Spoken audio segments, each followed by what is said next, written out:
Well, good day. It's Friday, August 30th, 2013, and time to do the end of the day recap. I love doing these recaps because I get so many positive messages from all you guys asking for a little insight, help, and a lot of gratitude. So thanks. Thanks for reaching out, and feel free to continue to reach out. I'd be glad to help out. In either case, let's just do a quick market recap here. And I've been talking about it for a couple weeks again.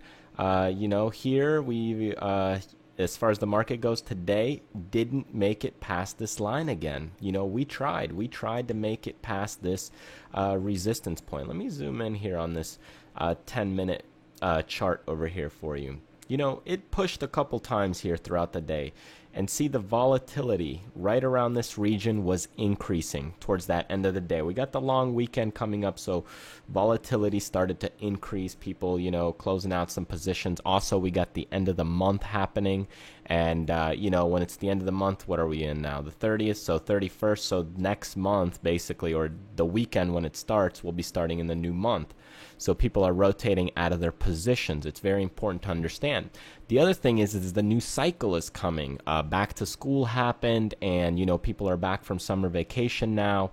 I think the people up north are still starting school maybe next week, but over here in Florida, we've already started school. So a lot of people are already back, and trading volume should increase slowly, slightly over the next week or two or a couple weeks. So people are getting back into the routine. So this volume increase and volatility increase is bound to happen, and I'm expecting more volume to come in, throughout the next month. Now, with that being said, looking at the daily, which is a lot stronger, you can see that we've talked about this line for quite some time. Now, we broke this line. It retested it the other day, but then it went back below it. Today, it couldn't break it through. Now, I'm going to see what's going to happen with it on that September when things open up, just after the weekend. But chances are it's going to head, lower. It's not pushing or giving any insight to push any higher, but you got to watch that action. A lot of stuff happening, over this weekend. It's the long weekend. You got the back to school stuff, so people are back from vacation and everything like that. So just keep an eye on it, but things are just pushing towards the downside regardless.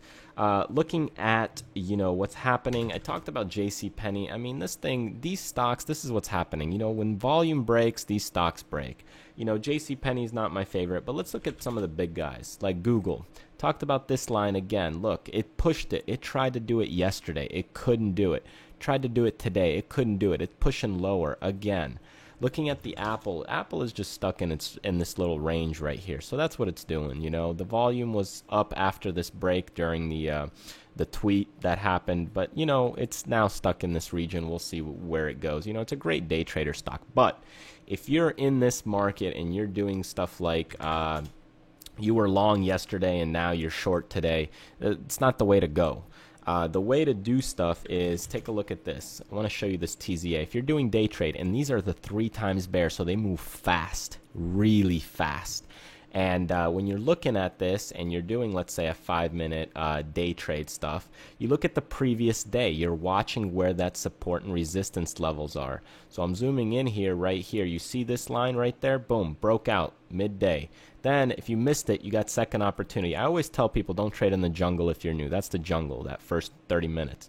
Okay, it broke up higher again. And look, this thing just kept moving. And then you get out before the end of the day. It's the long weekend. You get out. These are 3 times bear cap. That means they move 3 times as quick. So be cautious, okay? Be careful. So same thing with the TZA. You got the SDS, Pro Shares, Ultra Short, SP 500. That means it's short. It's a short thing, but it's going to move higher, right? So market's going down. These are going to go up. So here, same thing. Yesterday, here was the resistance. Then there's our support for today. They're moving higher, moving higher. Boom, you got in it in the morning, move it, trade it until it stops moving. The volatility kicks in, sell it as high as you can get it, out, okay? Out before the end of the day. That's how you trade them. Now, me personally, I'm doing some spreads here and there just because I'm enjoying my time.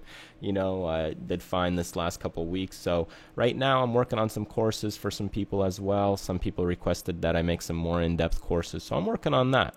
But for you guys, just wanted to share some insight about some day trading stuff. These are the things you want to trade, and this is what you want to do on these types of days. Other than that, watch your stops, enjoy the weekend, and remember, there's more to life than just money.